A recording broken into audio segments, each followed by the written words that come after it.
Good afternoon. It's 5:30. We will commence the ordinary council meeting of Monday the 27th of October 2025.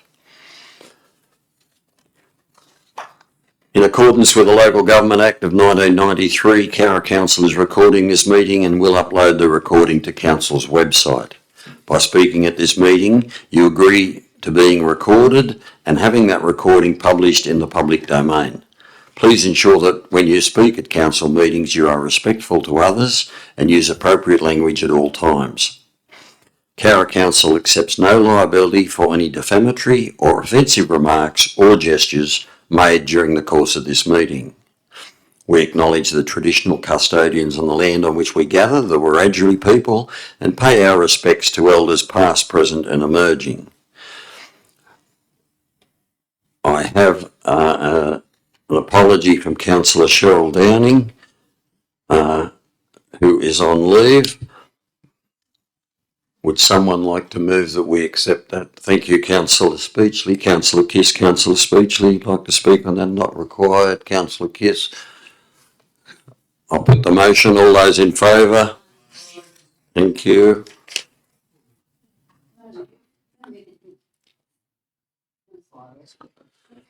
Councillors and staff, please indicate in relation to any interest you need to declare. A, what report or item you are declaring an interest in. B, whether the interest is pecuniary or non-pecuniary. And C, what is the nature of the interest.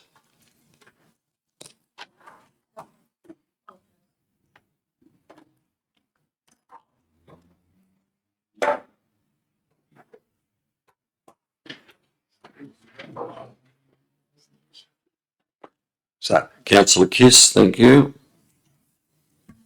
Thank you, Mr. Mayor. I'd like to declare an interest in two items, 4.2 and 9.1, both involving Cowra Early Childhood Services. They're minor non-pecuniary interests, as my daughter is an employee of KEX, and I will leave the chamber for both. Thank you. Does anybody else have it? Councillor Watt? Thank you, Mr. Mayor, and apologies for my late arrival. I'd like to declare a non-pecuniary interest in item 3.3 in relation to the DA v. Albalinga, as a family member was involved in the submission. Thank you. Thank you. Will you leave the...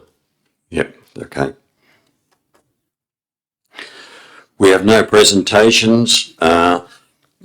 At the public forum, there is one member of the public who has registered with the General Manager's Office to speak on an item in the agenda, Mr. Scott Vickery, who will speak on item 6.1 of the committee members' transport forum. Mr. Vickery.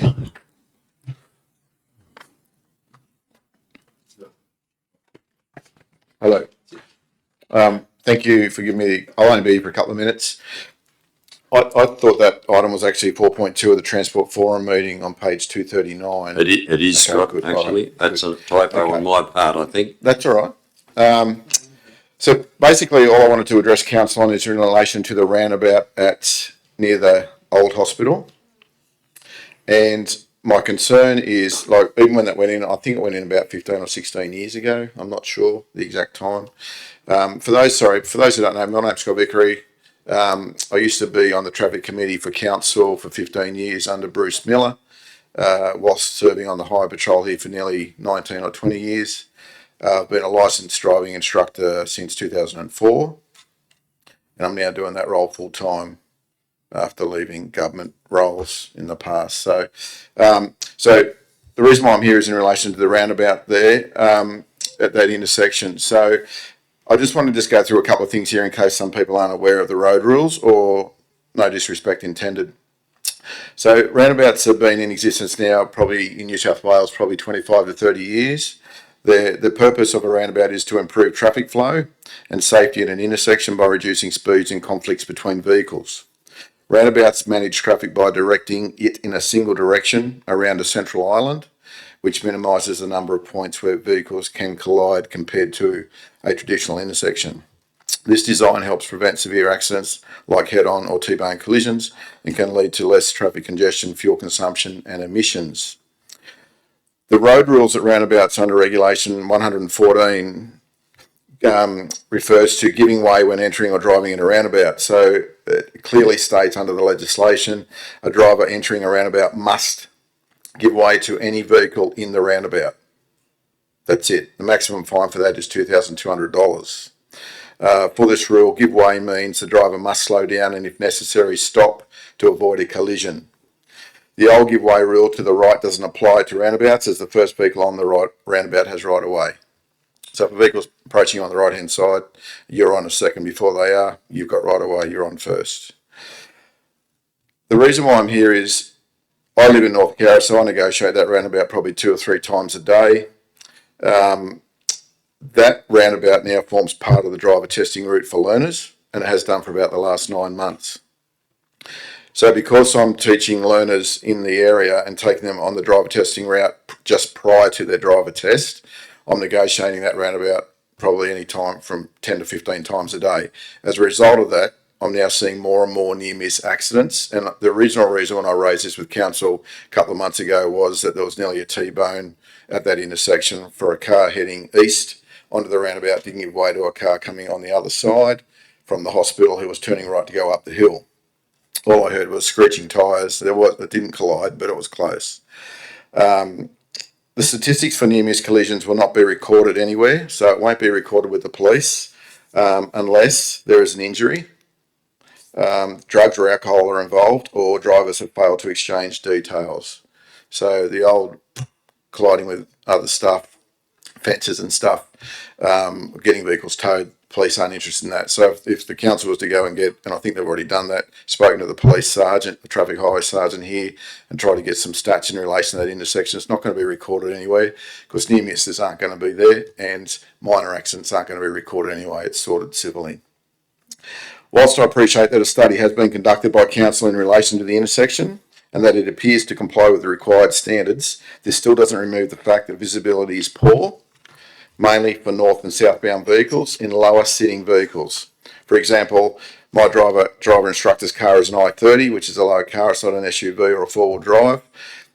And a couple of times I've even been caught out for that when I'm coming up the hill to turn left to go down towards St Raph's, and there's a car that's already on the roundabout on the other side coming around the corner to go down to St Raph's, and I've had to, because luckily I've got a brake on my side, had to stop the car to avoid being involved in a collision on that intersection. The reason for these near-miss collisions are twofold. Firstly, the outer plant boxes are restricting vision for drivers in these low-lying vehicles. And secondly, the gradient of the intersection is further hindering the effective vision for the driver. So it's not like the intersection where it's a Faux Street and Brisbane Street, which has got the raised garden bed in the middle. Visibility from all directions is really, really good. And I'm not aware of any, I have never seen any near-miss accidents or aware of any collisions since that roundabout's been installed. I'm not saying there hasn't been, but I've never seen them. My suggestions to the council to assist in rectifying the raised concern is that the outer boxes either be removed or smaller boxes be installed to replace the current boxes to increase visibility at the intersection. I'm not asking for the roundabout to be removed. I know it's a very aesthetically pleasing roundabout. I get that. I think Cowra's got 11 roundabouts in Cowra. That's by far the best looking one, but unfortunately because it's on that grade, it is hindering vision at that intersection. And I'd be quite happy for the centre. I think there's a centre round garden bed in the middle of the roundabout. I'm quite happy for that to stay there because I can see further around corners and not side streets. As I said, the similar design of the roundabout vegetation at the intersection of Brisbane Street and Bow Street, for example, would be far more suited at the Liverpool Street roundabout. I'm not asking that it be removed or replaced. I'm just asking that those outer boxes be looked at. I'm simply requesting that the vegetation on the fringe of the roundabout be minimised or lowered to aid in sight distance and inevitably reduce the incidence of minor accidents and near-miss collisions. So the main role of a roundabout is to try and cut down on collisions and keep traffic flowing, but for some reason that roundabout's just not doing it as well as it should. And I honestly believe it's the outer boxes that are contributing to that problem. So I know the Australian standards in relation to vegetation on garden beds is probably, I think is 500 mil. They far exceed that. I think they're around the 800 mark. But I haven't got those exact stats in front of me. So that's it. If something can be done just for the outer boxes, be very much appreciated. just lowered or removed. It's not a problem. So thank you. Thanks, Council. Thank you, Scott. It is 6.1 actually. It is in our, I think, 6.1. Thank you, Scott. You're not going to talk. I'll now take a motion to confirm the minutes of the ordinary council meeting held on the 22nd of September 2025. Councillor Kiss, thank you. Councillor Speechley, thank you. Councillor Kiss. Not necessary, thank you. Councillor Speechley. Right of reply, not required. Put the motion, all those in favour. Thank you. 3.1, the investments and financial report. Councillor Fagan. Councillor Kiss. Councillor Fagan. Just to note that this is housekeeping and you would discuss this at the committee meeting and that council's in a sound financial position. Councillor Kiss. Not needed, thank you. Right of reply, Councillor Fagan. I'll put the motion, all those in favour. Thank you. Passed. 3.2, these are the general committee recommendations that were dealt with a fortnight ago. 3.2, donation Yalbalinga Buri Daycare Centre, development and contribution fees. Councillor Watt. Councillor Kiss. Councillor Watt. Thank you, Mr. Mayor. As you said, we've discussed this in detail a fortnight ago, and as we said, it's a fantastic opportunity for council to support and contribute to both the expansion of preschool education in our area, but also to work towards our goals of improving education and opportunity for our First Nations community in Cowra.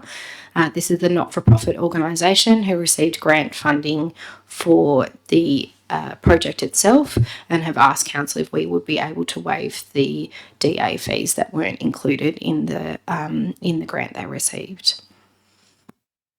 Councillor Kiss. Thank you, Mr. Mayor. And look, I do have to admit, and this is something that was raised during our general meeting by Councillor Wright, that I do have a bit of concern about the fact that developed contribution fees are mentioned in this because it is specifically a donation.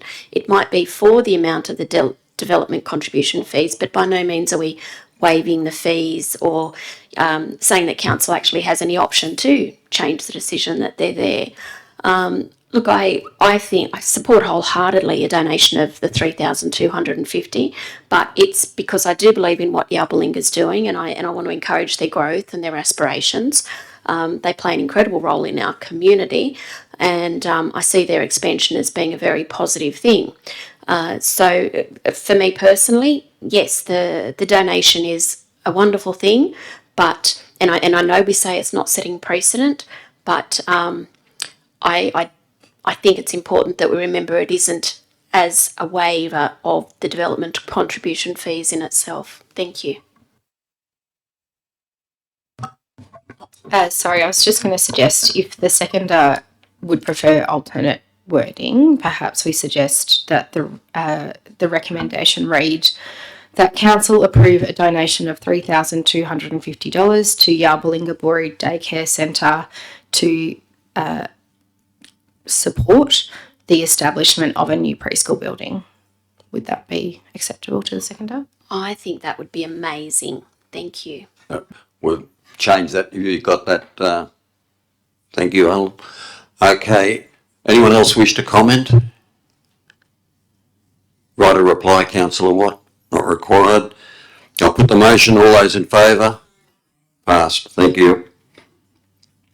3.3, the DA for that development. So development application number 10.2025.69.1, lot 243 DP 752948 Legg Street, Cowra. Additions to a centre-based childcare facility lodged by BCT Consulting Services Proprietary Limited. The owner is the Cowra Local Aboriginal Land Council. Thank you, Councillor Horton.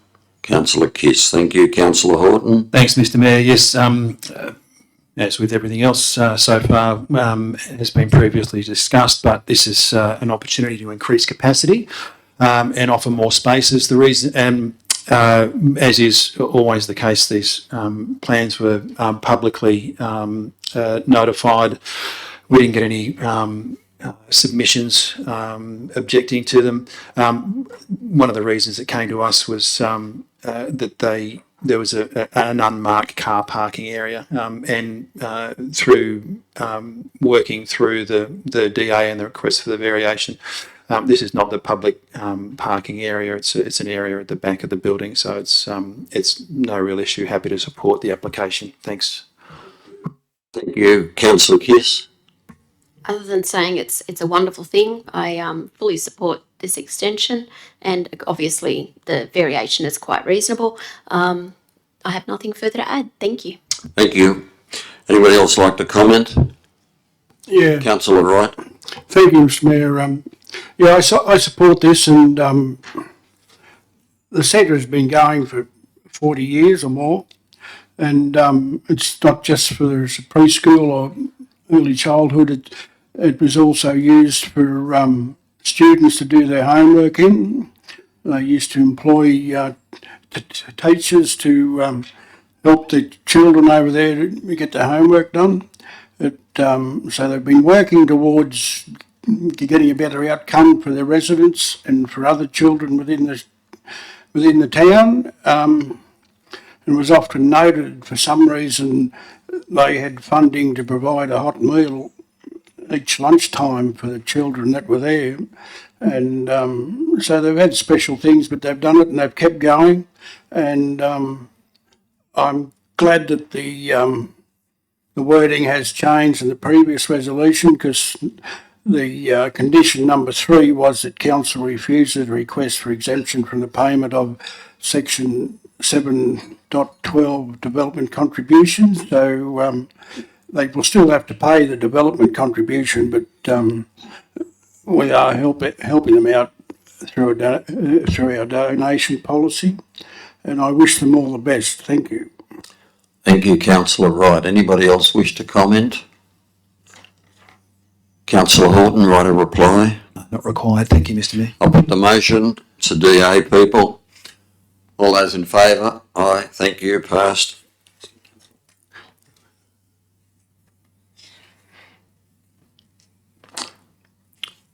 .1, the new code of meeting practice. Councillor Kiss.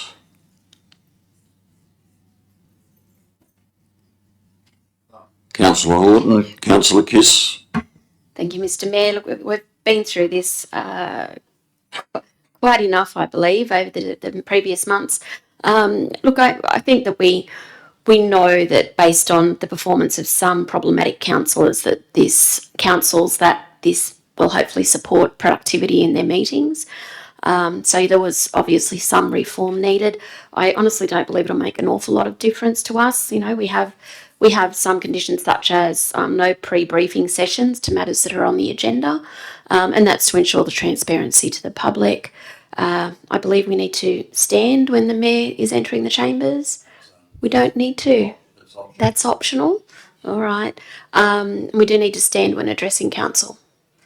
Again, that's optional as well. Too. Yep. Well, there you go. I can't see many changes for us at all, but I certainly hope it helps other councils. Thank you. Thank you, Councillor Horton. Thanks, Mr Mayor. And given this is a general committee meeting and there will be people, an ordinary council meeting, there'll be people watching potentially.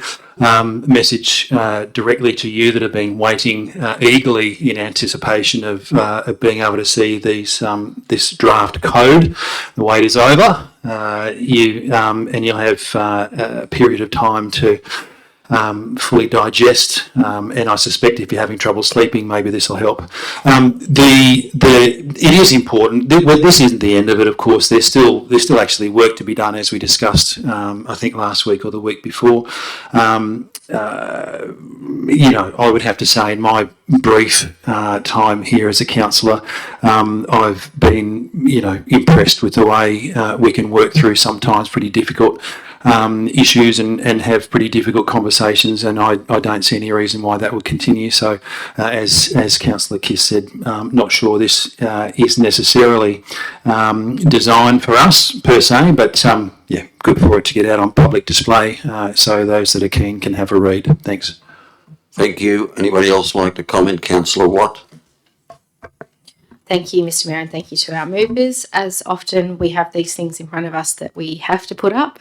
We don't necessarily have a choice in it, but we were able to make a few specific decisions here about what impacts to us, like the fact that we don't all need to stand and a number of interesting additions like that maybe come from ego rather than what's really needed. But in all our joking, there are a number of changes in this meeting code which are very important to integrity and to ensuring that we are transparent with our community. And it can be very easy when we're in a strong council like Cowra to make the comment that this isn't needed, but the rules are there to protect us against that happening, and could be why it hasn't happened in the past. There now will be restrictions on conversations being held within councillors of items on the agenda, and ensuring that information provided, like we have today in our little pink folders, who no one who's taken the time to read our papers will see, but is something that influences the decisions we're making tonight. It will ensure that information like that becomes public, and it will also make sure that these meetings are live streamed and that they are more accessible to people outside of this chamber. So always interesting, as I think Councillor Horton mentioned, they haven't quite figured out all the details, so that will be interesting when we're going to adopt a code of meeting practice that might be amended a month later when everyone starts to go, this doesn't work. But putting it out there, I'll be shocked if, as Councillor Horton says, anyone stays awake long enough to read it and then tell us what they think about it. We shall see. Maybe they'll pick up a spelling mistake or a few. We'll see. Thanks. Thank you. Anybody else like to comment? Councillor Wright? Yes, thank you. This is something that happens after every election. Office of Local Government send out a code of meeting practice policy with a few updates or something, just to let us know that they are thinking of us, and they'd like us to comply to a certain structure to get the things done right. At times I think it's very overbearing, and it leaves out the process of common sense, which was highlighted last week when the General Manager sent out an email which would, under the new legislation, that would probably have to be attached to this meeting notice, that the public forum will have to be held as a separate meeting to the council meeting, and you provide a certain time for that.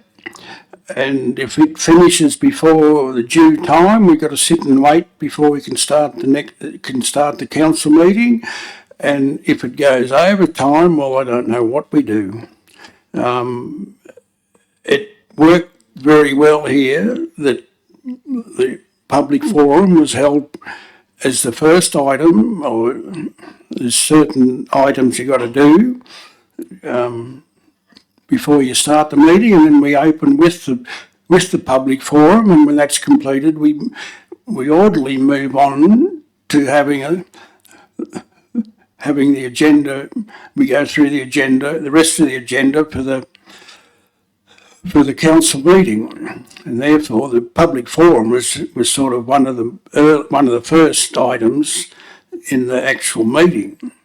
But now they want to have it separated, and it provides a logistic challenge to us to be able to provide time that's realistic, and also have a time that we start the meeting on, because apparently it's got to start at that time, the council meeting. So it's just they're trying to be too concise, and some items, if we're going through a planning change or something, you can get 20 odd people in the public forum, and this sort of mentality is sort of trying to restrict the number of people that want to come and address council, and think it's a backward move and shows little respect for the time that councillors provide to run the meeting and participate.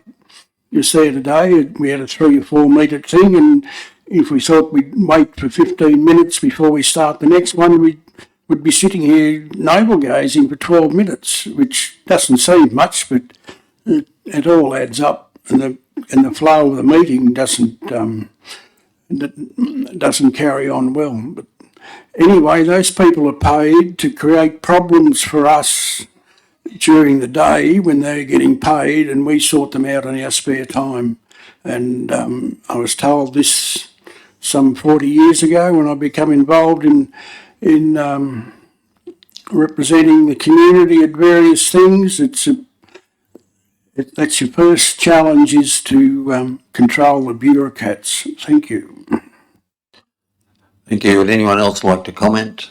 Councillor Fagan. Just if I could, the items in red are the on page 82, 83, and throughout I didn't think there was anything in red. they're the changes. The items in red are contained within the model code, and they are non-mandatory provisions. But The draft code that we're exhibiting, it's all in black type, but there certainly are some non-mandatory provisions that have been included in that were discussed last week, with the addition of part 13 that was spoken about last week, dealing with items by exception on page 125. That's been included as well. Excellent. I just wanted to make sure that we actually understand that we're actually adopting the draft code and not the changes that are already in here as well. Yeah, thank you. Thank you. Anybody else got any comments? Right a reply, Councillor Kiss. Not needed, thank you. Put the motion. All those in favour? Pass. Thank you. 4.2, Cowra Early Childhood Services, a report from the General Manager to be noted.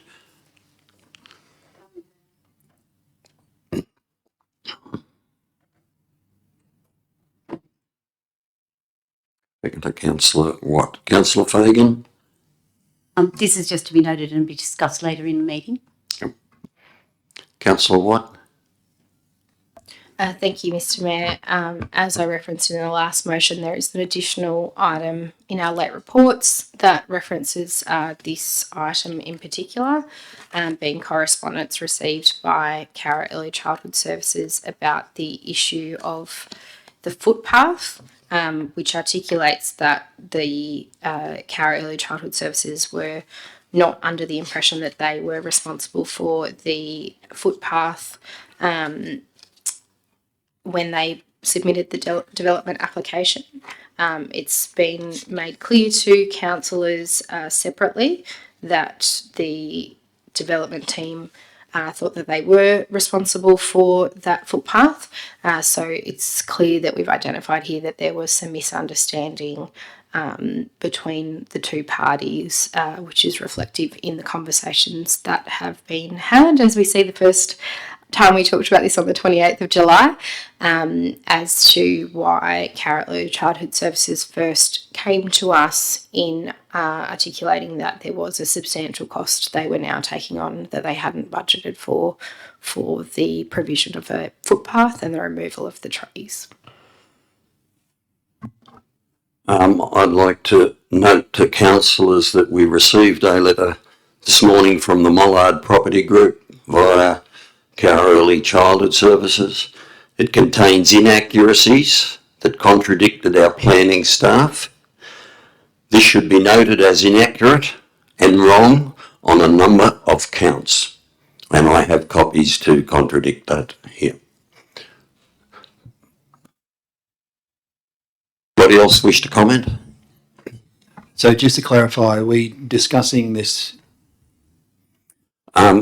Well, Councillor Watt has started to discuss the footpath. We were only noting the report, but Councillor Watt has brought up the letter that we got this morning, and it certainly there is disputes over whether it's accurate or not. And I have copies that show that it's not. Just a question. I thought Councillor Horton moved this be deferred to the next to the later item, or not, did it? Or- No, I was just asking whether we were discussing now or discussing later. I wasn't sure. So, in that case, councillor Watts moved, has she? Who moved it and seconded it? Councillor Fagan moved that it be noted, and Councillor Watt seconded that.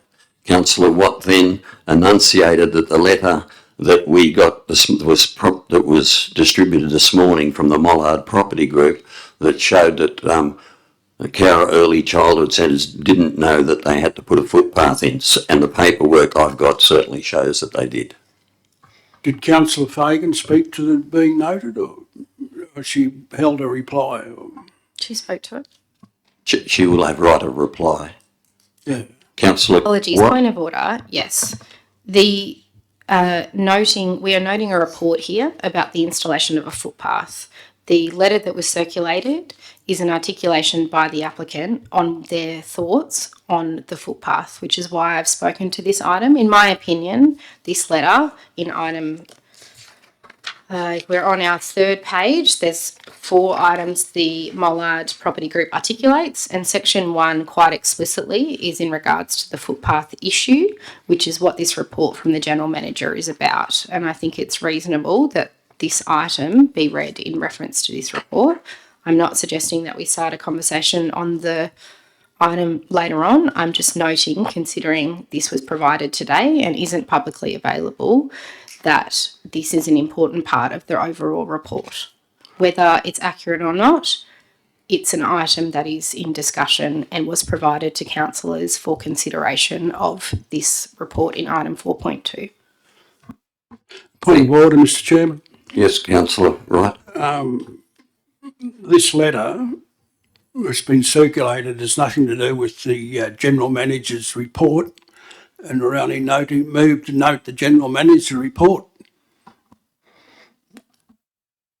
Yes, Councillor Wright, I accept that, but Councillor Watt presented that letter as part of this motion, read that letter, and said that it explained why there was misunderstandings between the two parties. I didn't. Councillor Watt brought that up, and I just had to clarify that I don't believe that that letter is accurate. Well, my point of order is that the letter's irrelevant at this stage, Happy Because to take that on board. because this report wasn't generated as a to be a item that they wanted done. It was just for knowledge, accepting what the cost is going to be if something happened further down the track. I accept that, Councillor Wright, and I'd love to move on. Anyone else wish to comment? Councillor Horton? No, right. Councillor Fagan, you get right of reply. I'd just like to say we are noting this report came from the General Manager regarding Cowra Early Childhood Services preschool in Short Street, and we are discussing another matter about the early childhood services at a later date. We're just noting this report. Thank you. Thank you. I'll put the motion. All those in favour? Pass. Thank you. Councillor Gis will come back in.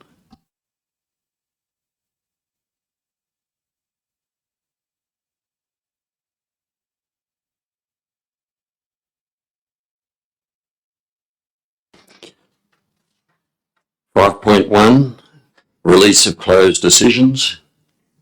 Councillor Horton, thank you. Councillor Kiss, thank you. Councillor Horton. Thanks, Mr Mayor. Exactly as it sounds. This is just noting that we've released some decisions that were previously made.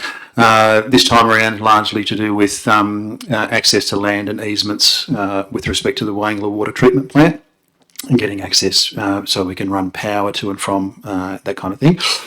So just a release of previously taken decisions. Thanks. Thank you, Councillor Kiss. Not needed, thank you. Anyone else wish to comment?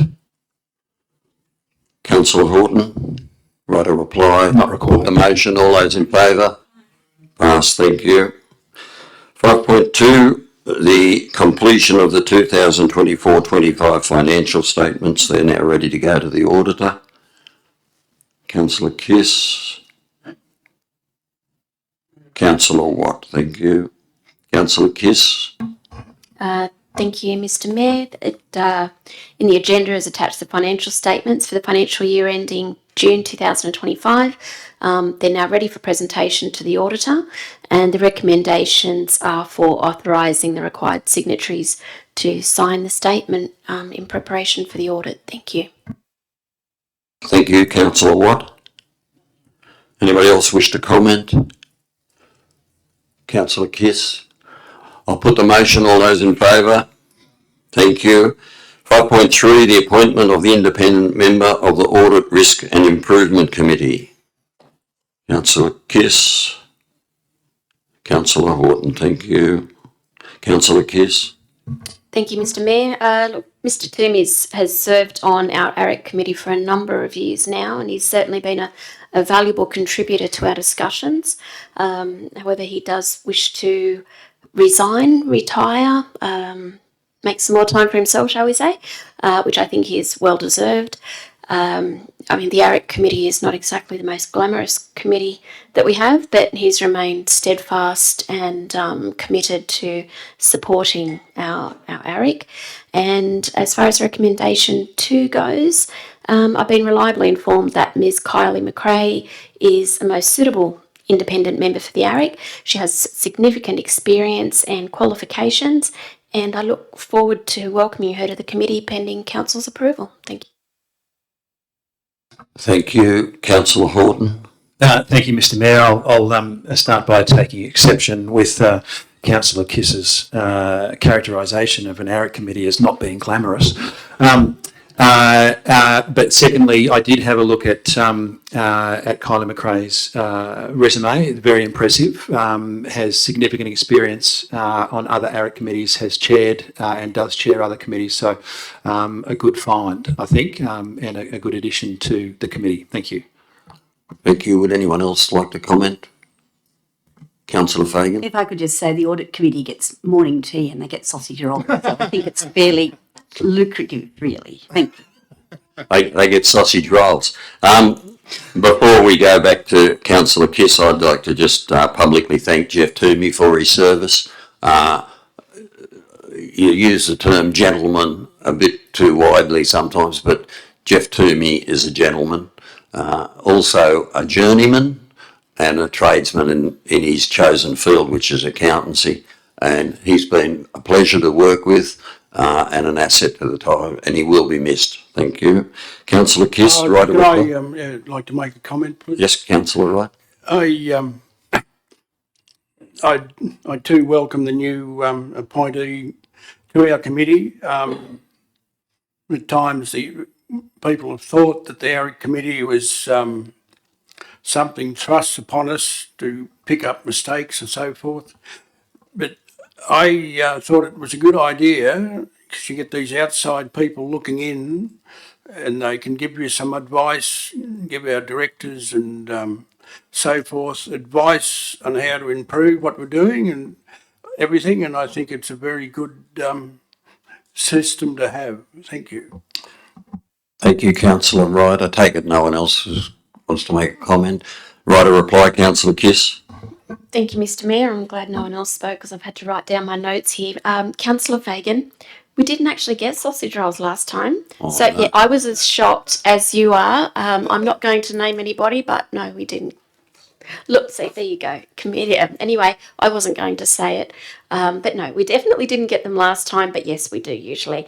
And Councillor Horton, I will try to look at the ARIC committee now through rose-coloured, glamorous glasses and bring a bit of jazz or pizzazz to the meeting. But all jokes aside, it is a very worthwhile and supportive committee for council. And again, I do thank everybody that contributes to it. Thank you. Thank you. I'll put the motion. All those in favour? Pass. Thank you. 5.4, the IPART determination of the 2026-27 rate peg. Councillor Fagan. Councillor Kiss. Councillor Fagan. This is always an interesting an interesting part of our year where the government decides how much we can adjust our rates for the next 12 months next year. We have come up very well on this. It's 3.8%, which means that we can cover the emergency services levy, which we pay back to the government, and the dam safety levy, which we also pay back to the government. So there's a whole, and there's 1% of this goes back to the government immediately, and the 0.3% for the election will be over the next 4 years, is very complicated way of doing things. But we are getting some more money, which we're allowed to raise our rates, and in the past we haven't been. So I think we can thank the government for that small mercy, and hopefully we'll be able to raise our funds as I noted in the audit report, thank heavens we have grants, because we would be very badly off if we didn't receive grants from the government. But Cowra Council is in quite a good position, but it is helpful that we have this rate levy given to us at this time of the year, because in the past years we've waited until right up until budget time before we've got it. So I think it's good that they've given it to us early. It's interesting that we have to give 1% of it back to them anyway, and the 0.5% is for the election. We don't spend this money lightly, and ratepayers will be paying an extra 3.8%.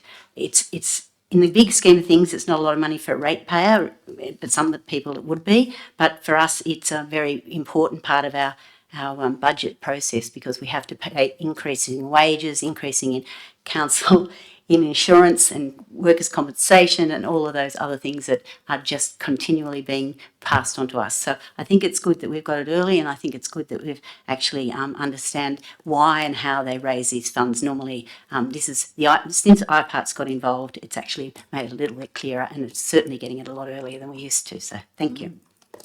Thank you, Councillor Kiss. Thank you, Mr. Mayor, and yes, Councillor Fagan, I think pretty much spelled out very, very clearly.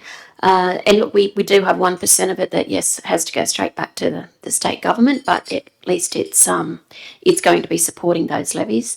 And I found it interesting to note that a population growth factor of 0.2% has been included. Look, these rate levy rates, they're similar to a CPI. You know, the council actually doesn't get a CPI. We know that that prices of everything go up, whether it's salaries, or it really doesn't matter. Everything else goes up. This just helps to keep the council income in line with its expenses. Thank you. Thank you. Anyone else like to? Councillor Watt? Thank you, Mr. Mayor. I think rate pegging is always a difficult conversation. For our constituents, it means that an increase in what they pay through to council, and I think it's difficult for us to sit here and say it's a good thing that there's a rate peg increase without articulating why. And one of the reasons I think there might be 3 other councils in New South Wales. There's about 180 councils in New South Wales. There's only about 3 that have higher rate pegs scheduled than us. And one of the main reasons for that is because of the implementation of the dam levy that was put in this year. It's something that in this chamber we've talked about as really problematic, that we were placed with that dam levy, because this council has invested resources and infrastructure into creating these dams which reduce flood risks on our community, which make it safer for our community, that when there is heavy rainfall, it isn't flowing into people's backyards, it isn't disrupting our infrastructure. And for us, when we then had to pay money because we put in those dams, it was really frustrating. But what we're seeing here is that the state government is giving us the opportunity to recoup that money in our rates. Of course, we would prefer that they just didn't put the levy on us in the first place. But I think for our community, it's useful to understand that we aren't increasing this. This rate isn't coming through because we want to, have more sausage rolls at dinner. It's coming through because council invests in infrastructure that will flow onto them. And without infrastructure like retention dams, there is possibility that their houses or our community infrastructure could be affected and cost us more money. So I think a really important lesson and look to take out of this rate peg is that this council is making strategic decisions about our infrastructure and our community, and that the state government has identified that and is helping us to recoup our funds to do that going forward. Anyone else like to comment? Councillor Wright? Yeah, find it interesting that IPART still don't get it. We need to increase our rates to a certain extent each year, just as Councillor Kiss said, to pick up the inflationary trend of the goods and services that we buy. I support rate pegging because it's only on the general rate that this is linked to, because it gives our ratepayers some protection about a council wanting to do a lot and just thinking they can add on a larger percentage to get the money in and do it, where the ratepayer have little control over excessive increases. But the 0.5% for the emergency service levy, I presume that is to help us cover the expense of collecting it, sent it back, because the emergency service levy, to my knowledge, is an extra charge that will be on our rate notice, but it doesn't come to council. We send it on. Where we will get into trouble is if the ratepayer doesn't pay it, we have to pay it. And so they're sort of letting us claim 0.5% for something that the government's landed on us to collect the money for them on their behalf. And I feel that's outside rate pegging, but that sort of acknowledges that there's been an imposition of cost on the council to run this, and it's the same with the dam levy. There's another 0.5% we can add on to that to pay them, which is levied directly to council, so council can pay the department so they can pay their wages. But they don't seem to do anything for the wages they get to help us maintain them or ensure that they're going to work when needed. So until IPART catch on that we're not here to pick up all the government costs that's transferred to us and are going to give us a little benefit of 0.5%, which I don't think will be enough to cover the costs of these things, I won't be all that happy. But at least we have been given a reasonable increase, and we can go ahead with a budget preparation with a possibly a bit more confident outlook, and I hope there's enough money comes in to cover all these costs. And I presume next year we'll have a little bit added on for the increase in accessing water out of the river for our town water system. That's going to, looks like including a very big jump over the period. It's been reduced for the next 12 months, but it still looks like it's going to be increased, even though IPART is looking at it at present. But I'm happy with the increase, but there's sort of a little snigger of sort of being a little bit generous to us because the costs have been passed back to us. Thank you. Thank you. Anyone else like to comment? I could totally agree with all the councillors that have spoken tonight, and it is the classic cost shifting from the government. They've shifted the burden of the dam levy from the taxpayer to the ratepayer, but it's just cost shifting, however you want to look at it. Councillor Fagan, right of reply?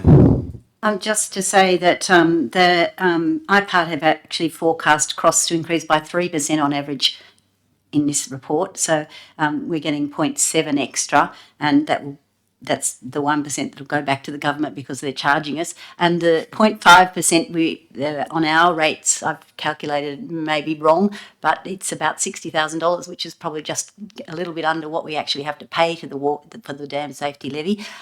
So, we're giving, what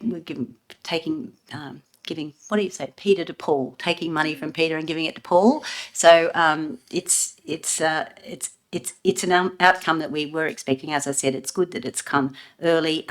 Asset costs are forecast to rise by 3.5%, and our employment is by 2.9%, and other operating costs are forecast to rise by 2.8%. So it doesn't leave us a lot of wiggle room.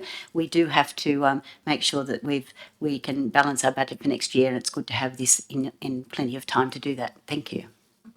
Thank you. I'll put the motion. All those in favour? Passed. Thank you very much. Section 5.5, Section 355 Committee Minutes of the Cowra Regional Art Gallery Advisory Committee. Councillor Kiss. Councillor Speechley. Thank you. Councillor Kiss. Thank you, Mr. Mayor. Look, I'd just like to note this has actually got quite a few lots of minutes in it, dating back from December 2024. Not quite sure of how it all happened. Having said that, there is an awful lot included in those minutes. Quite clearly, the art gallery has been very busy, as we know, and very proud to say. And I do also like to see that we have an inaugural Central Belonging Art Award that attracted 785 visitors. Very impressed with those figures. And that we have new partnerships coming up, including with the New South Wales Health Infrastructure. And that's what we'd wanted to see. People were wanting to see the work of local artists in our hospital, and that is all being considered and is all happening. So, yeah, very pleasing and a very hard-working committee. Thank you. Thank you, Councillor Kiss. Councillor Speechley. Thank you. Look, just to add, the art gallery has been very busy over the last 12 months since our new director came on. The late submission of the meeting minutes is probably on me because I didn't do it, so I apologise to everyone for that. And we are proposing that we just submit them quarterly because from a month-to-month basis, we meet monthly as a committee, but on a monthly basis, there isn't a lot of change happening in the gallery. So we're proposing in this motion that we will submit every 3 months a summary of what's happened, if that's acceptable to everyone. Thank you, Councillor Speechley. Anyone else wish to comment? Councillor Watt. Thank you. Absolutely resounding, our two speakers, that there's been really outstanding results in the gallery over the last year. Particularly, I was excited with the launch of the Artist in Light, highlighting local artists, and that's going to be a really great legacy. I had 2 questions through the chair to the director, if appropriate. First, if you could give us some clarification on why the Art Gallery Trust and Friends of Gallery Trust accounts do not accrue interest, which is referenced on page 206. Through the chair, that money is held in trust by council. It is not a trust in its own right. As such, any interest that's earned on those funds accrue to general revenue. Great, thank you. Yeah, that's what I had thought, but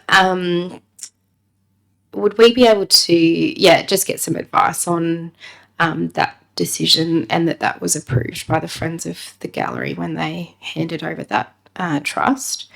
My second question is just in relation to the new sculpture for the sculpture garden in the Peace Precinct on page 202, as to whether we have a date when we will receive this wonderful gift of Step X Step 2. Is that what it's called? Through the chair, unfortunately, I don't have a date right now. As soon as I do, I'll report that back to council. Okay. Anyone else wish to comment? Councillor Wright. The only comment I like it, I think the gallery committee does a very good job in keeping up with what's going on over there and giving support to the staff. And I think a 3 monthly report I'd give it a trial, and because then it'd correspond with the quarterly reports that we get for everything else on council. So I think it should work, and I'm quite sure if there's something come up in the period of the 3 months that needed to be discussed, they can hold an extraordinary meeting or something, but because I'd say they probably see each other when exhibitions change over and so forth. But I think it's a good thing. Thank you. Thank you. Anybody else wish to comment? Councillor Kiss, right of reply. Thank you, Mr. Mayor. I'd just like to acknowledge that the art gallery, and please correct me if I'm wrong, is the only one where we actually get our events posted in our pigeonhole. So from any of our committees, which is always great to see, you go and open up the drawer and you see what's happening next. So they certainly do their best to keep all of us well informed of what's going on there. And just congratulations to the committee. It's monumental effort what they've gone through. Thank you. Thank you. I'll put the motion. All those in favour? Passed. Thank you. 5.6, Section 355, Committee Minutes, the Australian Chapter of the World Peace Bell Association. Councillor Watt. Councillor Kiss. Councillor Watt. Thank you, Mr. Mayor. Stepping in Councillor Downing's absence as the chair of the committee, these 2 minutes show our busiest period as the World Peace Bell Association each year, and we had another fantastic, successful World Peace Day youth forum with around 80 young people coming along and taking part in our forum. We've received extraordinarily positive results from the day. I think there was one person who said it was good and everyone else said that it was better than good, which is a really awesome thing to have so many young people take this opportunity. We were really lucky to have our guest speaker, Ruby Ruthmuller, I'll double check that, who is the Deputy Commissioner for Mental Health Commission in New South Wales, who's a young woman who grew up in Wagga and came and spoke to the people present about what role they can take to create peace in their world. And it was really a great connection to where the young people who were sitting in the room were. And we were very lucky to have someone like that kick off the day, which then led into skits which were made in the room in about 20 minutes and then performed, which was a bit scary to me, but I did get up on stage and do a rap about peace, written of course by the children. But as we know, all in jest, it is such a fantastic thing that the World Peace Bell Association does in coming together to work with the Youth Council to present this day for the youth of Cowra, and is a really inspiring day for many people who come along. The Youth Council received 6 nominations from people who attended for next year's Youth Council. So it's a really great show of what it is going forward. That then continued with our partnership with Rotary for the Peace Day dinner. And we're already on to thinking about next year and ongoing Peace Bell ceremonies throughout the year. Thank you. Councillor Kiss. Thank you, Mr. Mayor. And look, once again, this is another committee that I would like to commend for their efforts. And certainly, you know, they've done a lot. But what I would like to make a particular note of was that I received quite a few real positive comments from individuals in the community, specifically about the young people, the quality of our young people, how engaged they were in their peace efforts, and just that whole general conversation of, gee, we're leaving the world in good hands. So I was quite impressed myself, but for individuals to come up and specifically note that to me, I thought I really should pass that on. And Councillor Watt, your rap was up there with them. It was. Thank you. Thank you. Anyone else wish to make a comment? Councillor Wright.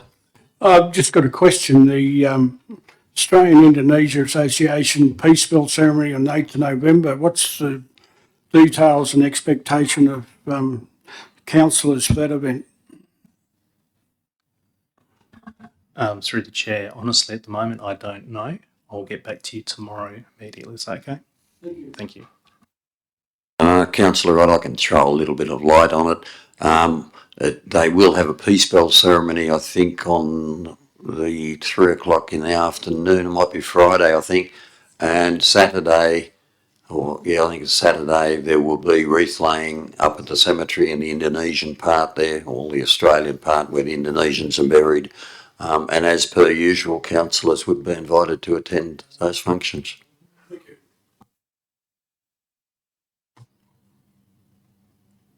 Councillor Watt, right a reply? Just briefly to say there should be a number of invitations in your calendar for the events over that weekend. I'll put the motion. All those in favour? Passed, thank you. 5.7 to section 355 committee minutes of the Australian Day Working Party. Councillor Horton, thank you. Councillor Kiss. Councillor Horton. Thank you, Mr. Mayor. I want to start by, and I don't do this often enough, calling out the staff that help us with this committee. They do a terrific job. We're only a very small little committee, but they are way on top of it. So thanks very much to Linda and Emma for their help and support in keeping us moving and stopping me from getting distracted by lots of other shiny things that are flying around. We're well underway. Those that have been involved in the past with the Australia Day process would be many of the same activities again. We've got the competition out for the schools already. The nominations for awards is up and running. So if you haven't, please have a chat to people about who they think they should be nominated. The categories are the same. Again, we have had some early conversations about bringing back some awards that, or an award in particular, that's been discontinued in relation to sports. So not a sports person per se. I can't remember the name of the award, but it's broader than that. So it could be someone who devotes a significant amount of their time to administration of sports locally, or volunteers, and is a stalwart of a club, for example. So we're looking to bring some of that back, which will take a little bit of time. We'll work through the Sport and Rec Committee with that. And the other bit of news, I think, which is exciting, is our grant funding was successful again. So I think it's $10,000 that'll help us with all the events and all the activities we have on the day. So we're getting into, Councillor Watt talked before about all the peace activities and the busy time. We're heading into that now with the Australia Day Committee. Thank you. Thank you, Councillor Kiss. Thank you, Mr. Mayor. There is one thing that I will repeat that Councillor Horton has said, purely for emphasis, that the nominations for the Australia Day Awards are open. Closing on the 14th of November. We have so many incredible people and groups out in the community. Please, everybody, put your thinking caps on. We want to see these people acknowledged, and we just want to see a very good selection out there. We certainly have no shortfall of worthy nominees. And look, I would just like to add on about our literary competition. Again, very, very proud of this one, where we have our young people from kinder to 6 doing a design your own playground for our community. So this will actually cross a couple of boundaries as far as, community involvement. We also know that part of our strategic plan is reviewing our playgrounds and our, recreational areas. We want our young people to have involvement. What do they think is going to be an inclusive, generational inclusive as well, playground or play area for everybody. So it'll be really interesting to see what some designs come out there. And we also have the new entry from the preschoolers. We were asking them as a preschooler, not as a competition, of course, but just to design a playground, hopefully in 3D. Be fascinating to see what comes out. They will be on display around the Civic Centre on the day. So there's going to be an awful lot to look forward to. So once again, with repeating purely for emphasis, the nominations close the 14th of September. Get the nominations in. November. Yes, I hope Oh, not, gosh. yes. All right. I've got it here. November. There you go. Now you remember it because I got it wrong. Thank you. Anyone else wish to comment? Australia Day. Okay, right, a reply, Councillor Horton. Not required, thank you. I'll put the motion. All those in favour? Pass, thank you. 6.1, the committee minutes of the Transport Forum. I'll move those. Councillor Kiss, thank you. It's a Transport Forum, it's not a committee these days. The only thing of any great consequence is that we approached Transport for New South Wales to put some line marking from the fire station right out to the middle of the road. They said no, they wouldn't allow us to do that. So the decision was made to put blisters out so that the fire engine can get out, but no one can park along there because they'll run into the blisters. That's been put to the fire brigade and the head office, and they're all quite happy with that. So there will be blisters coming out from the fire station, and hopefully that will alleviate the trucks parking there of an afternoon to get their evening meal. Councillor Kiss. Thank you, Mr. Mayor. Just to clarify that point 6 on the recommendation with the blister, which I think is a fabulous idea, goodness sakes, something has to happen. But it does say, again, subject to approval from, well, Cowra Police, that's fine, Transport for New South Wales. So wondering whether there's a potential for them to knock that back if they knock back pure line markings on a road. And I would also just like to make comment on that. The roundabout, and I know we've said no change be made, and I actually raised this with council prior to becoming a councillor. It was through Neighbourhood Watch at the time. Look, it's difficult. I know that we make the, it meets all its legal requirements, but by gosh, there has to be something that's missing because it is a very difficult roundabout, and whether there's something that we can consider down the track, even though we're meeting requirements. Anyway, look, it's still out there for debate, I suppose, as far as I'm concerned. And if it does meet the legal requirements, hopefully they change the legal requirements to make something that's a little bit easier to negotiate. I don't know which way we go. Thank you. Anyone else wish to comment? Councillor Speechley. Thank you. Just in relation to the roundabout, I've had personal experience with that roundabout, maybe everyone in the room has. Because of the topography, it's particularly difficult. If you're coming up from the western side in a small car, you can't see anything else on that roundabout. And I know that it fits with the criteria, but do we just accept that it fits with it, or do we just try to do something which actually means we exceed the criteria of that roundabout? I personally do believe it is quite a dangerous roundabout. I have been involved in near misses myself. I'm a fairly reasonable driver. I'm not fast. I'm a little old Miss Daisy most of the time. It's true. I just think, yes, it complies, so it's not breaching anything, but does that mean we just leave it as it is if we can improve it? Thank you. Anybody else? Councillor Fagan. Can we make an amendment to the minutes if the mover and seconder are, we can't make a movement to the minutes, but we can actually ask the committee. We can make a change to the recommendation that recommendation is that you adopt the minutes. Maybe we can make point 2. I'll be directed by the General Manager. The draft minutes, and that number 7 be that consideration. After number 6, we have number 7 be that the committee continue to look at the roundabout at Liverpool Street following the representation from the community. If you don't mind, the police have no record of any accidents there for quite some time. I believe, I'll check with the director, but it does comply with it. I understand that, and that's exactly what we've just talked about. But we have had representation. I believe that the Works Department or the Parks and Gardens may be able to adjust the height of the pots as requested. It might be a simple solution to a problem that is actually becoming difficult or has been difficult. So maybe we should just ask them to the Parks and Gardens to look at the alternatives. Number 7, it'll be dot point 7. Just a point of order there. these are minutes of the committee. I don't think we can add anything to the minutes. I'm not changing. We could add a subsequent. .7. Councillor No, Fagan, don't want Councillor dots Wright on. has the floor.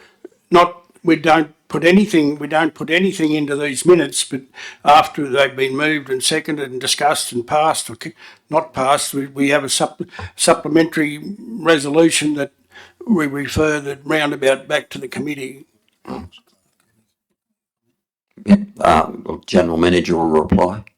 So these are recommendations from the Transport Forum to Council. The Transport Forum will adopt their own minutes. What I'd suggest you could do with the debate that's been had is that in item 3, that no change be made at this time to the current roundabout, and then have a third dot point under point 3 that says council staff continue or to review the situation of that roundabout, something along those lines. Maybe the landscaping might be more appropriate. It's not actually the roundabout. Yeah, but that's what I'd be suggesting. Council staff continue to investigate the roundabout. I'm happy with that. Councillor Kiss. I'm happy to accept that as a second. Okay. Does anybody else want to have a say on this? Councillor Wright. Got a question first. Item number 4, did that come from One Pacific truck business, or is something that's been picked up as a necessary? No, the A double access and high mass limit on Red's Holestone Way and to Goodacre Drive and to Hilltop Road. Yes, no, that was from one truck driver that has ground out there and has obviously an A double, and that he wanted that permission to drive his truck to his farm, and once we agreed to let him do that, and we follow him, video him, the whole thing, and it should be pointed out at this time that as a rule, A doubles corner better than a B double does, even though it's longer and bigger. But once that is gazetted for him to use it, everybody else can use it as well. Yeah, no, I support all items except number 3. That roundabout has been a nuisance since it was put in. I don't think the little black boys are there now. We did try chain them in to keep them there, but someone else thought they'd be better in their garden or not when they were first put there. But it might suit the standards if it wasn't on such a steep incline and so forth. On flat ground, it probably works, but everything's hidden, but it's good for me because I don't watch what's coming the other way anyway, so I just take what comes. But the only good thing about the big plants, it did stop someone in a runaway wheelchair or those little electric cars. It did provide a soft landing for them when it lost control coming down the hill. But no, I think that roundabout certainly should be lowered, the height of the gardens. Thank you. Anybody else wish to comment? Councillor Cave? No, I was just inquiring about where would the budget come for to redo that? Would it be already set in there to change that? Put that to the director. Thank you. Through the chair, that'll come from one of your adopted maintenance budgets, roads or parks and gardens. Anybody else? Councillor Watt? Very briefly, just to add my support that I think that is a very dangerous intersection, and even though it meets requirements, I think I would agree. I have also experienced moments on there where someone hasn't looked and you've almost got hit, or you've seen someone almost get hit at that intersection, and I think we should take the suggestion and look at alternatives. Thank you. Councillor Horton? I'm also supportive of reviewing that roundabout. But I just wanted to clarify too with the A double trial. So you're talking about you follow and you video, and then that comes back to the forum to decide whether it's appropriate for that size vehicle to be on that size road, et cetera, et cetera? I'll defer that to the director. Yes, through the chair, that's the process, and in particular, that vehicle, as the mayor pointed out, corners very similar to a B-double vehicle, but it's 4 metres longer. So, and it carries a bigger load. So the issue really is how it gets through intersections and how it takes off at intersections in particular, because it's got such a heavy load compared to the normal B-double. Because there's a hill involved near this truck driver's farm, we will have to put some signs up to say long vehicles crossing. Okay, anybody else? I'll use my right of reply to compliment the drivers of Cowra that haven't had an accident on that dangerous intersection. Obviously, everybody here tells me that they've had a close call on it, but no one's had an accident. So that's, I'll congratulate the people go. So all those in favour? Pass, thank you. 6.2, the Get Active New South Wales funding program, funding applications for proposed Cowra pedestrian and cycling plan 2024 priority locations. Councillor Fagan, Councillor Kiss. Councillor Fagan. This is coming from the Works Department. I get that what you called Director of Infrastructure and Operations to allow his team to put in an application for funding in the Get Active New South Wales funding program. We already have a very good pedestrian and cycling plan which we've approved in the past. These are the projects that his staff has chosen to take on and design and construct as part of the funding application. Obviously, we can't do everything, but these are they're quite detailed. And I think the thing about it is they've been brought up in the past. We've talked about these projects. We have adopted them in our plan, and we just need to have some funding to get on with them. I noticed that 3 of them are design projects, which would take a lot of doing, because the Woodstock Soldiers Memorial Path goes along the railway track. The same with the Lynch Street one. We have to talk to other people and get some support from other organisations, and mostly government ones, which is very difficult to get. So I think timing is a big issue here, but this is a good start to making these projects become a reality. So I thank the director. Thank you, Councillor Kiss. Thank you, Mr. Mayor, and look, I fully support these well-considered recommendations for the priorities that have been made for the staff for funding applications. And I'd like to note too, things do take time. We know that they take time, but I've found it interesting, like with points 2 and 3, I know for years now through our access committee, we've been advocating for better access over Short Street to Europa Park, and we even know with cyclists and pedestrians that's a very dangerous area, with the cars trying to get over the crossing there.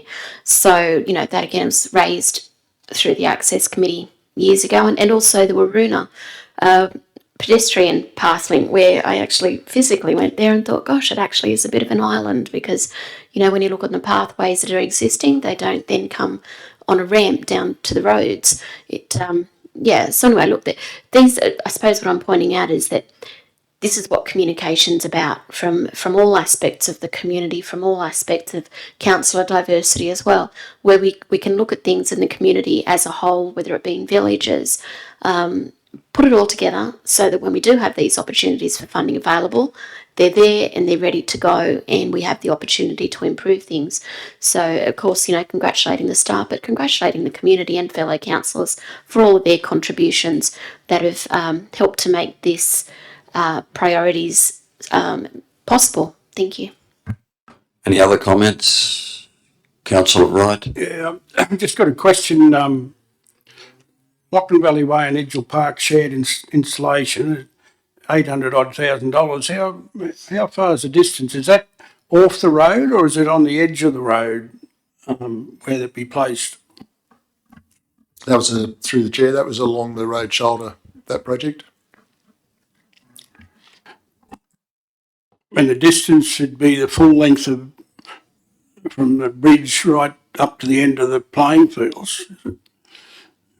Or up to the turn off at the golf club? What I'll do, councillor, is I'll take that on notice and give you an excerpt from the cycle plan which shows exactly the scope of that project. Probably should have put the scope of the projects in the actual report, but No, that's all right. And the path along Bow Street to Lachlan Street, is that on the edge of the road also?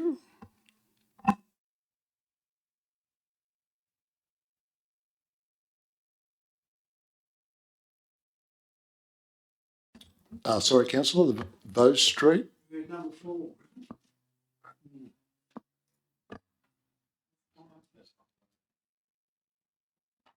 That's not part of the proposal. That was showing you what was put in there previously. So if you just go back to page 245, 1, 2, 3, 4. Yeah. So that other table was what was put in previously. So. Any other comments? Councillor Fagan, write a reply. Just to say, this is very exciting and let's hope we get the grant and good luck. I'll put the motion. All those in favour? Pass, thank you.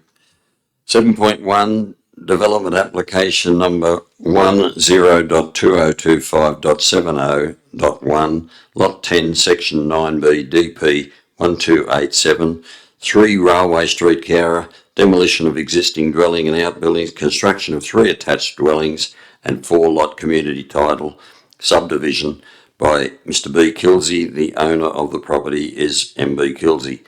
And the recommendation is to defer. Mr. Kilsey has asked us to defer this till he has a look at his plans or reviews his plans. Councillor Watt, Councillor Horton, thank you. Councillor Watt.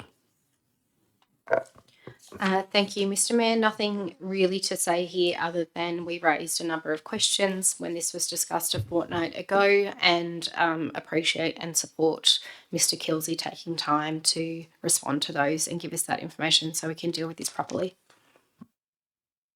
Thank you, Councillor Horton. Yeah, thank you. Agree. Probably not a bad result for some further consideration to come back with some alternatives. Thank you. Anybody else wish to comment? Councillor Kiss. Certainly not adding any further, but I feel that because I spoke on it earlier, I should also thank the owner for giving his extra consideration so that he can be working out whether his development meets the expectations of the Cowra community. So I do appreciate him taking this extra effort and time. Thank you. Anybody else wish to comment? Councillor Wright. Yeah, I also congratulate the owner to give further consideration to it. The previous plans might have fitted a standard, but they wouldn't be within keeping of what the other unit development in that street has provided, and I think people like to look out a window to see the street, and 2 of those didn't have them in the front of their buildings. Just might need a different form of fitting them onto the block, but anyway, I look forward to what he brings back. We do need a variety of different housing situations, and I look forward to what he presents. Thank you. Anybody else wish to comment? Councillor Watt, write a reply. All right. Now I take it this is a DA deferment, so all those in favour? Pass, thank you.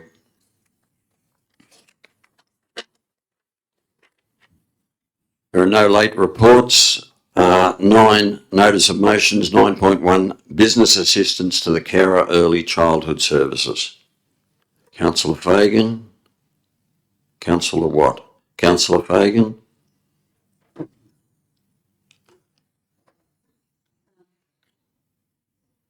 This motion, or a similar one, has been before councillors before, and I'm going to make it very simple. In the present council budget, which we set earlier this year, there is $50,000 line for business assistance to Cowra businesses. There are no suggestions in that budget as to how we should be spent, how that should be spent, that $50,000, as did generally a decision made by councillors. A local not-for-profit volunteer organisation that has been a cornerstone of our community for over 4 decades, Cowra Early Childhood Services, made a decision last year to build a brand new preschool, a service which is badly needed in our community, and in fact Council has it flagged as a strategic priority for the next 10 years. This organisation managed to secure the funding to construct a $3.6 million project, which is no small feat for a volunteer-run organisation. But like many projects in today's economy, they are struggling with the costs due to rising prices and unforeseen circumstances. They've written to Council and asked for some financial support. Many community members have also written in support. Today, Cowra Early Childhood Services employs 65 local people, oversees 16 family daycare educators and provides a care for more than 500 children annually. But their impact goes even deeper than that. It provides local middle management, employment, accountants, HR professionals, team leaders, positions that are often lost when franchises and corporations take over these roles. This is not just about childcare, it's about local jobs, keeping local dollars in the community. And here is where we as a council can make a really big difference without spending any additional money or changing our budget.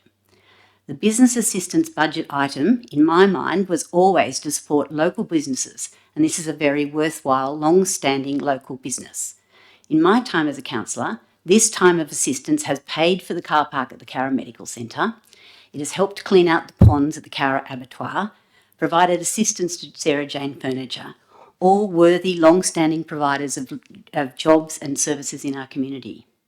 I want to be clear, this is not about opening the door to other businesses who may want to start up or move here.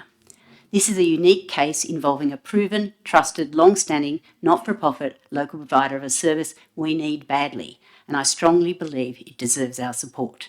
So I'm leaving it at that, and thank you for listening. Thank you, Councillor Watt. Thank you, Mr. Mayor, and thank you, Councillor Fagan, for your work in bringing this motion to us today. There's been a number of points of conversation over the last 3 months about this item, and I think it's appropriate that we as council really do approach the spending of council money, particularly money in reserves, with great care. As we all know, many years ago, Council decided to begin a partnership with Cowra Early Childhood Services to provide childcare and early childhood education to our community. It's been acknowledged that this funding that's being asked as a donation will not make or break the project, but what it will do is have a significant impact on the quality of infrastructure within the centre and the requests on our community to fund infrastructure like this. While we wish it was every day, it isn't every day or even every year that Cowra Shire receives funding to this extent of $3.7 million to build infrastructure that will support us going forward. I think most of us around the room have had some interaction with Cowra Early Childhood Services over the years, and some of us, I think probably many of us multi-generational, myself included. Like Council and many around the country, Cowra Early Childhood Services face the issue of rapidly increasing costs and grant timelines that blow out but don't match.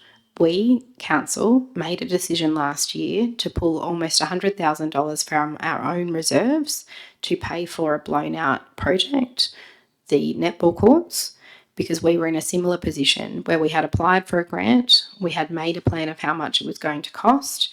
It cost $100,000 more than we thought, and we went to our reserves to do it. While we are making learnings based on this, and everyone around the country is, it is a fact that we know its costs are increasing over time, and a project to that extent of $3.7 million has the opportunity to blow out in that sense. Cowra Early Childhood Services did have substantial reserves in place and have expended most of that. It's become clear and was articulated in the original request that they will seek to cover some of the shortfall through community fundraising. We know that our community are struggling as always, and we also know that they are greatly calling out for preschool positions.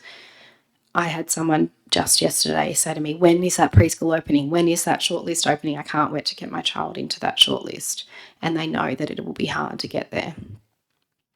I believe that this is an opportunity for council to stand by its position that we want this to be a family friendly shire, and we want to support our children to have access to early childhood education, and we want to support our community to have access to those positions. The project will go ahead whether we put this money here or not, but what will happen is that our community will be asked to cough up $30,000 more. They will go and knock on the doors of businesses and ask for funding to support it, and it will impact the projects they lead going forward. I think that there's been discussion of whether the Business Assistance Reserve is the right place for this money to come through, and over the past few months I've become even more convinced that it is the right place, because choosing to spend money to support Cowra Early Childhood Services in opening this preschool doesn't just benefit the individual business of Cowra Early Childhood Services, it also benefits the many businesses throughout town who are struggling to recruit people to come and work for them. The many businesses who say to me, and I'm sure that they say to others around this chamber, I've offered people a retention bonus, I've offered people a relocation bonus, but they can't get childcare, so they don't come to Cowra. And we know that supporting these projects is the way to get that done. The money that we contribute to KEX will have a reduction in ask on their community. It will allow them to expand their other projects that they're looking to, and they're constantly looking to expand childcare positions in the area. And regardless, I think we should look at it fundamentally as council has built this reserve for opportunities in time when we can make a significant impact to our community by putting money in to support a project or support a business that's in need. And this is one of those moments. And I think it will be very disappointing, and I know it is disappointing to our community that it's taken so long for us to make this decision. We put this out on exhibition months ago and received many positive responses. We received 2 negative responses, but we received many positive responses. And as we know, people often only write in when they think there's something wrong with what we're doing rather than when there's something positive. Many more people than wrote in have said to me that they're confused as to why council put something on exhibition and then have turned around and changed their position on it and don't want to support it. I'm very open and I support people getting new facts, changing their mind when appropriate. But I really don't think that there are new facts here from when we put this motion on exhibition. The facts are the same. This is a project that will create 60 new positions for preschool education this year and likely up to 50 years in the future. This is a request from a not-for-profit organisation for us to contribute funding to enable them to open their doors and provide the infrastructure needed inside. This is an ask from our community for us to chip in rather than having to knock on the doors of everyone in the community to do so. I will be ashamed if we don't put our hand in our pocket, but we ask our community to do so. And I hope that people take that into consideration and support this today. Thank you. Thank you. Would anyone else like to comment? Councillor Wright?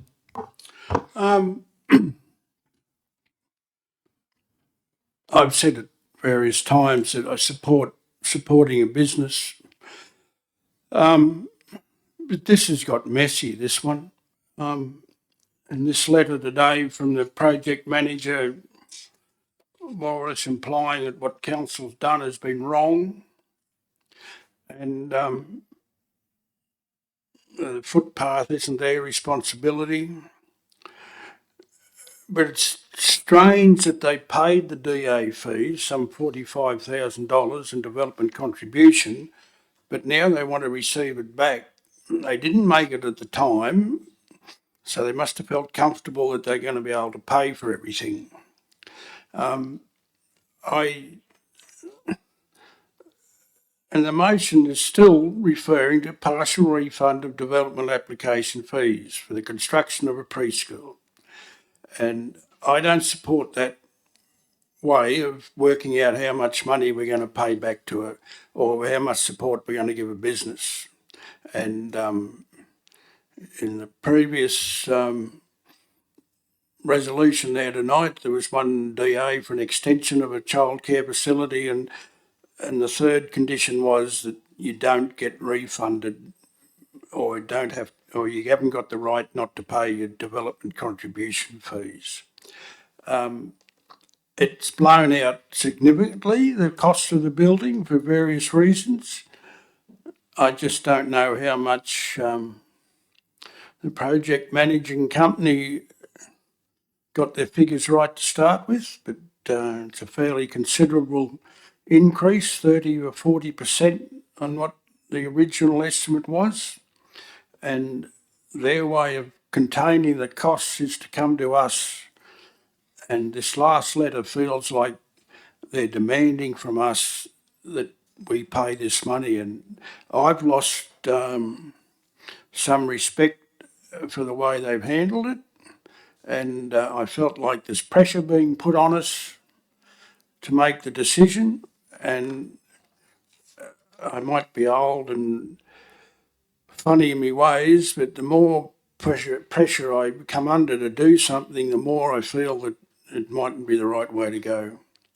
And yes, we have got a fund for business assistant reserve, but we've got to be able to justify why we pick this figure as the thing, whether they're increasing the number of people related to the number of staff or candidates they're going to have in placement for new students, that we can have a figure there, that if someone does come in and want to do something else, we've got something there to rely on. This is just a figure picked out of the air. It's gone from what's going to be 36 back to 30, and I don't know if the general manager supplied a cost for the footpath and the tree removal, or what that might be. I don't know if they would like us to pay that or not instead of this.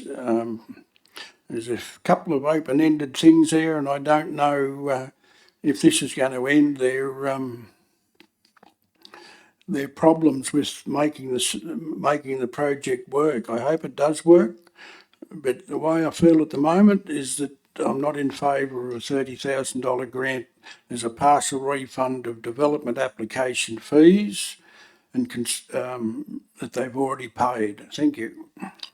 Thank you. Anyone else like to comment? Councillor Horton? Thanks, Mr. Mayor. Councillor, what you're absolutely right. We have been kicking this around for a while. From my perspective, one of the good things about that is I've learned a bit more, and I guess a few things have become clearer. One of the things that's obvious, and I actually haven't heard anyone say a bad word about KEX. It looks to be a very well-run organisation, notwithstanding the fact that it's not for profit and it's community-based and all that kind of stuff. It seems to be a very well-run organisation, which I guess makes sense given that the state government has seen fit to grant them such a significant amount of money for this project. But the very fact that it's such a well-run organisation makes it hard for me to understand that no one in that organisation realised, not their planners, not anyone else, their project managers, no one realised they were responsible, or being led to believe that there was a miscommunication, or no one understood that they were responsible for the cost of the footpath construction and the associated cost tree removal, whatever else goes on with it. It just doesn't, for me, it just doesn't pass the pub test. Why would I seek a variation to the length of the footpath in the DA if I didn't know it was there or I didn't have to pay for it? If I don't have to pay for it, make it a kilometre long. It doesn't bother me. So it just doesn't sit right. So I'm not having, as I said, no issue with KEX, clearly a well-run organisation. That part of it doesn't sit right with me. This might sound really silly, I suspect. But if we've got a $50,000 business assistance fund, I'd rather help 5 businesses with $10,000 or 10 businesses with $5,000 or whatever, rather than one grant of $30,000. The last thing I want to say is, given that it seems that KEX is such a well-run organisation. They would have known that they were on the hook for the footpath construction. And if that's the case, if they knew they were on the hook for the footpath construction, it's likely in their grant funding application, in which case I'd then have concerns around double dipping. If part of the 3.7 million is for that footpath construction, then I'd be concerned that we were then double dipping and paying twice for the same thing. Thank you. Thank you. Councillor Cave. I don't know if this is what I could put forward with all of us having a little bit of we not knowing. Is there any way that we could go up there and walk through it, or go and be on site, and then we might be able to see it a little bit more clearly, and maybe might come to a decision a little bit clearly. Well, there's nothing there to see other than a vacant block of ground that's been levelled. There's a little bit of disagreement going on. Maybe they need to see the site. Anyway, just putting it out there. Thank you. Anybody else wish to comment?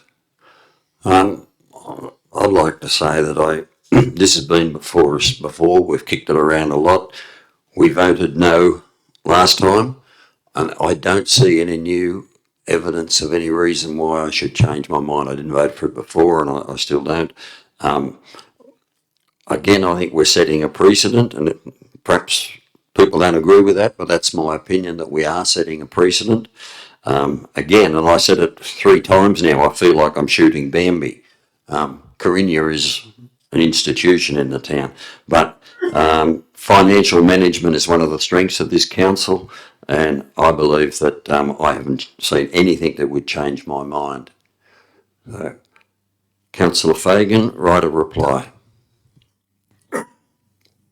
As Councillor Watt said, we don't see too many $3.6 million projects come to town, and this is one that has been, that is a community-based one that will provide something that we need.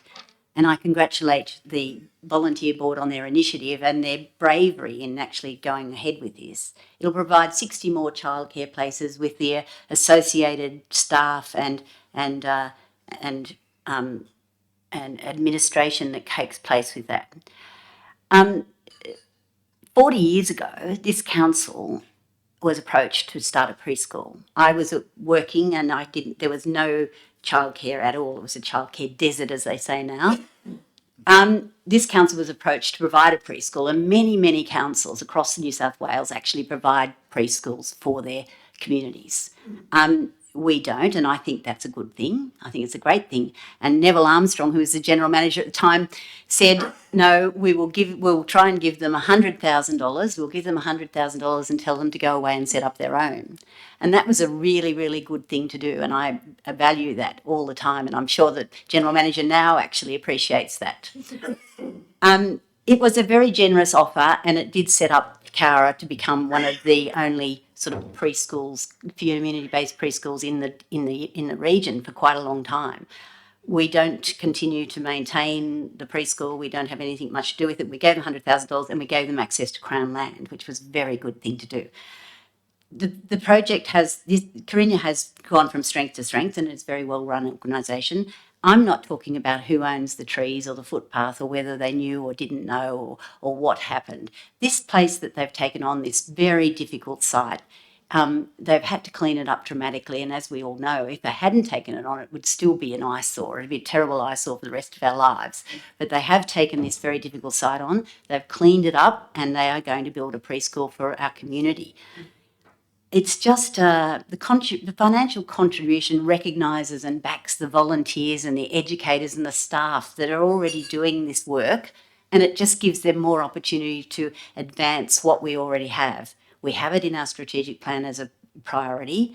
I think that this is more than a financial transaction. We have the money in the budget. It's not going to change anything. We have $50,000. It doesn't have to be spent. We are very financially aware of all of these things, and $50,000 to us is a lot of money. But $30,000 out of that will not change one thing in our budget. It will give KEX a boost to their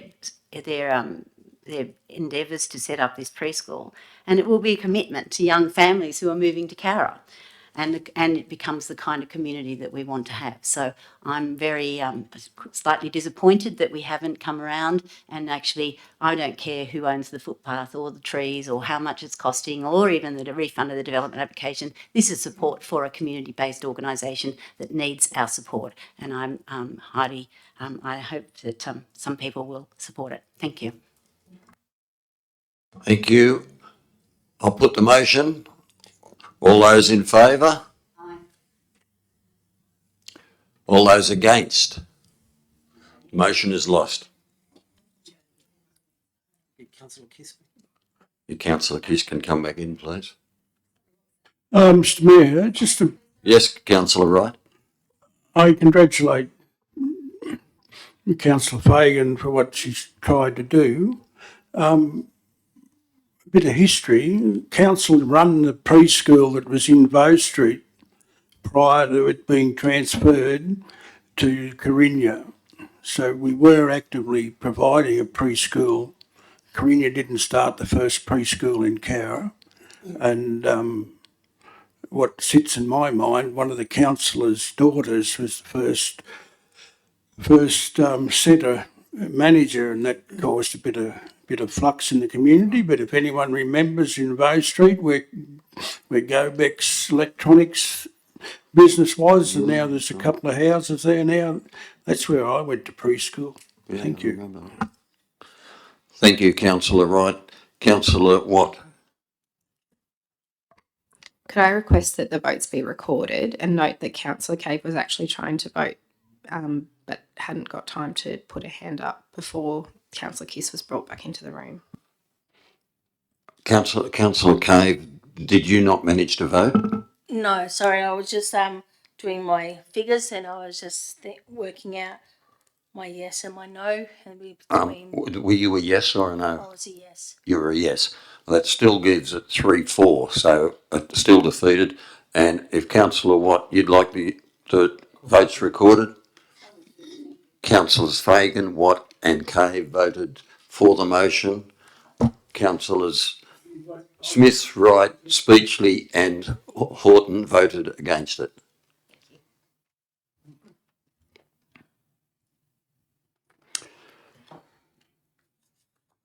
Are there any urgent matters for motions without notice? Okay, I'll now take a motion to close the meeting to the public to consider the following confidential report. And I want to make a request here that this is a confidential matter and it would stay confidential until it is released. This is from the Director of Infrastructure and Operations, 11.1 assessment for request for tender, Cowra Aquatic Centre renewal project. Can I have this matter is considered to be confidential under section 10A2D/I of the Local Government Act, and Council is satisfied that discussion of this matter in an open meeting would, on balance, be contrary to the public interest as it deals with commercial information of confidential nature that would, if disclosed, prejudice the commercial position of the person who supplied it. Can I have Councillor Speechley? Councillor Kiss, thank you. Councillor Speechley? Thank you, Councillor Kiss. Anyone else wish to comment? For Councillor Fagan, can you turn your light out, please? I'll put the motion. All those in favour? Thank you. Okay, 11.1, assessment